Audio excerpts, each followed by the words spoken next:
every university in these cities are receiving so much applications that they only take the best of the best.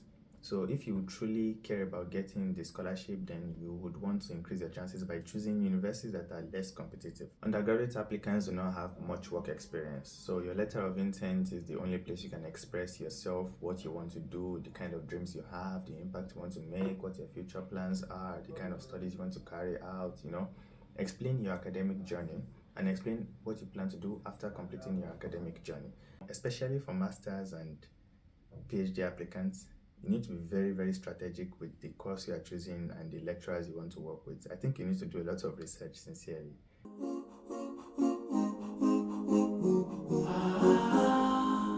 Hey guys, every year, over 150,000 students apply for the Turkish Government Scholarship. Out of these applications, just about 5,000 students are accepted. How can you be among these 5,000 students? If you are new here, my name is Baozar Zakariyyah. I came to Turkey in 2019 through this scholarship, and since then, thankfully, I've been making videos regarding the scholarship and many others, and try as much as possible to share with students what they can do to increase the chances of this scholarship. That has helped me see different profiles of students who have gotten into the scholarship and given me a very good idea of what the scholarship is after and what you can do to make sure you get in. So very quickly, I want to share with you 5 important points that I think you should be very careful about when submitting your application so that you can increase your chances of getting this scholarship. Now, so far, I have seen students that would have amazing grades, like maybe 7 A's in the WAEC, 8 A's, or those that will have an average of 85% from the transcript, but still they don't get these scholarships. And we have also seen students that will have maybe 2.5 GPA out of 4 and still able to get the scholarship. Why is this the case? It's because the scholarship is actually looking at 3 important points in every student they accept.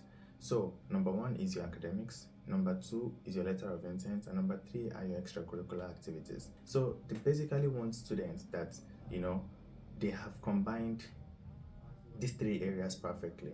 They have the academics, they are doing something outside school to keep themselves busy and something related to their field of study. That is, they are trying to put their theory into practice in some way. And they have a very clear understanding of what they want to do after graduation or in the next 5 years, or some of them in the next 10 years. So they're able to write the letter of intent very well, and they're able to describe why they want to get into a particular university or a particular school or a particular state, and what they want to do after their graduation and what they want to do by the time they complete their entire academic journey, the kind of impacts they want to make either in their community or outside, or how they just want to give back. They have a very clear understanding of the kind of life they want to live, let me put it that way.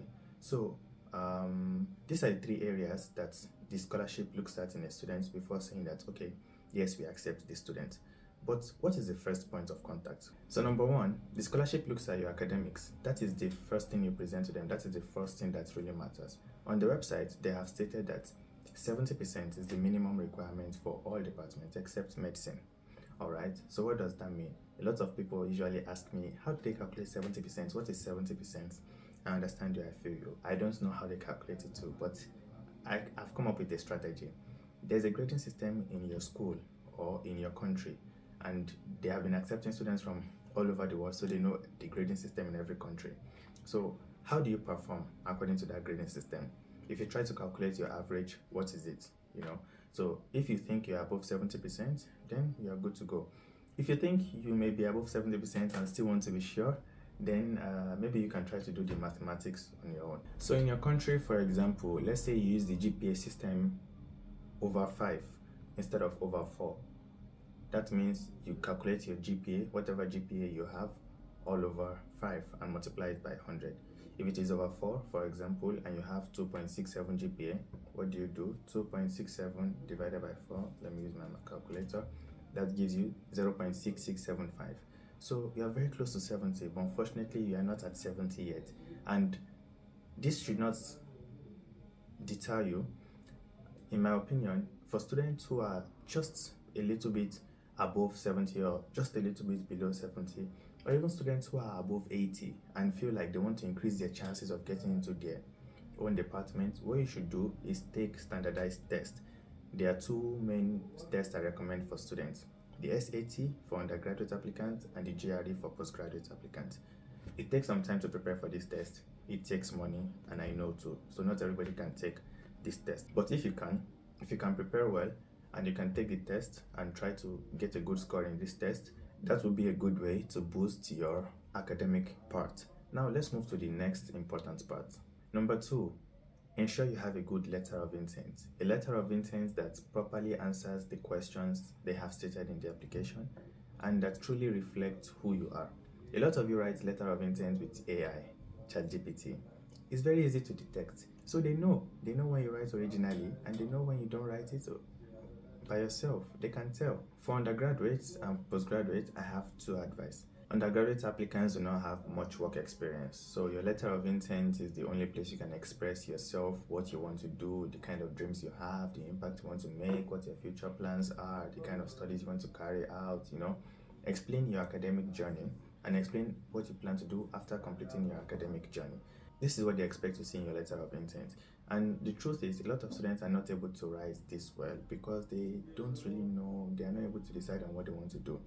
Trust me, nobody gets it right in the beginning. Nobody knows exactly that in 50 years I want to be the CEO of this so. I'm going to be working in so company. I'm going to be doing so research. No, everybody just has an idea, and of course, time will tell. But still, one can work towards that idea. So, I would suggest for undergraduate applicants, especially, to try to first of all research a little bit on what is possible, what can be done in their field. Choose something they're interested in and write a detailed letter of intent on that. For postgraduate applicants, masters and PhD, you are expected to know. You should know what you want to do. You should know the kind of thesis you want to work on. You should know what topics you are interested in, and you should even have examples to prove that, look, these are the kind of academic studies I want to carry on in the future. This is what I've done before, and this is what I want to do with my master's degree or my PhD degree. PhD is basically writing. Master is also writing. So you need to show that you are interested in a particular topic, you are interested in carrying out some academic research, and you truly feel like you are the person for that job and you can do a good job at it. Number three, CV or portfolio, those things you can add to your application, maybe a link to your works or a CV, something like that. This one is also for postgraduate applicants. I recommend that you have them. Undergraduates may not have it, but if you can add it, it's a good plus. That's why I'm saying it. What are the relevant professional or volunteer experiences that you have related to your field of study? What skills do you have? What are the things you can do that others cannot do? What are the tools you know how to use? These are the things they want you to have in your CV. So if you can prepare something nice and show that, look, I've been taking up some works, I've been doing some things outside school, you put them all in nice format, then that will be a good plus for you. Number four, your choice of university. Now we've come to something very important. Look, if you are new here, if this is your first time hearing about this scholarship, then I'll first of all recommend you to watch this video, where I give basic details about what the scholarship is about and what you need to do to apply and how it works. The scholarship is different from other scholarships in the sense that when you are applying, you choose the department you want to get into and you choose the university you'd like to be placed into. And you can also tell them to place in any university they deem fit for you. So now, if you're choosing universities, there's something important to note. You choose the universities and the cities they are in. So here's my tip for you when choosing universities. Try to choose universities that are not in the main cities of Turkey. The main cities are Istanbul, Ankara, and Izmir. These are cities that become very competitive, let me put it that way. They are the most vibrant cities in Turkey, yes. They are the most populous cities in Turkey. They are quite expensive to live in, and for international students, integrating into the cities can take some time. Plus, they are so competitive. So every university in the city, in these cities, are receiving so much applications that they only take the best of the best. So if you truly care about getting the scholarship, then you would want to increase your chances by choosing universities that are less competitive. This doesn't mean you should not choose universities in cities like Istanbul, but when you're making your choices, first choice can be university in Istanbul or universities in Ankara, and then your second, third choice can be universities outside these cities, so that if you are not able to get into that top choice, you can get into the other choices. So what are these other cities? There are 81 cities in Turkey. I don't recommend choosing all of them.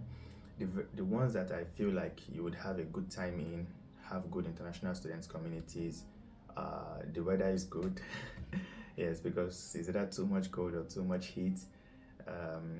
Universities that I feel like you would have a very good time blending in. Like, there are cities like Bursa, Eskişehir, Trabzon, Konya, Antalya, Samsun, Adana, and Kayseri. These are cities that, they're relatively calm. You would find good universities there. You would find good researchers there, and it's better than the rest. These are my personal opinions. For international students, there are good cities that you can study in. Okay. Now, finally, let's talk about the department you choose. So in the application portal, when choosing the universities you want to get into, you also choose the courses. It's a simultaneous selection that you make. You make two selections at the same time. Just like universities are competitive, departments are actually competitive. Actually, departments are competitive, hence universities are competitive. So that's how it works. So apart from choosing universities that are in less competitive cities, you want to choose departments that are also less competitive. Let me give an example. A student wants to do computer engineering, but computer engineering is a very wide field. I mean, in Turkey, when you look at the curriculum here, so maybe they are interested in the systems engineering part or the data analytics part. So there are other departments like AI and data analytics, or data analysis, or statistics, or mathematics that you can apply to, get in, and choose the lecturers that are working in your field. Especially for masters and PhD applicants, you need to be very, very strategic with the course you are choosing and the lecturers you want to work with. I think you need to do a lot of research, sincerely. You really need to, because you need to ensure you're choosing the right department, or even if it is not the department you thought it was by name. Because, for example, here, computer engineering is not like the way it is in the US. Computer engineering is a combination of computer science, systems engineering, a little bit of electrical engineering, and some data science. There's also database engineering in it.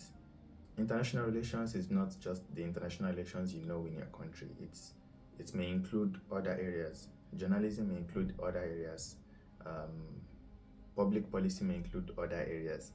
So you need to look at the curriculum and choose wisely. There's a website for you to find out all the courses that are given under the scholarship, and the universities that give them, and the levels. So please spend some time researching those websites and courses so that you can see which one is more ideal for you.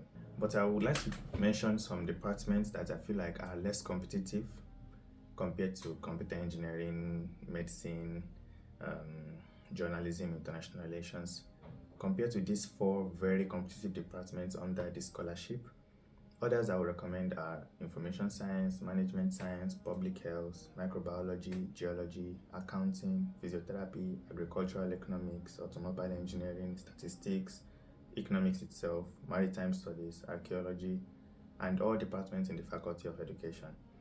So many people don't even apply for Faculty of Education. But anyways, that's your choice. Okay, so these are my personal, opinions for you to increase your chances of winning this scholarship, and I hope this helps. All right, thank you very much for listening. I wish you a good luck. Assalamu alaikum.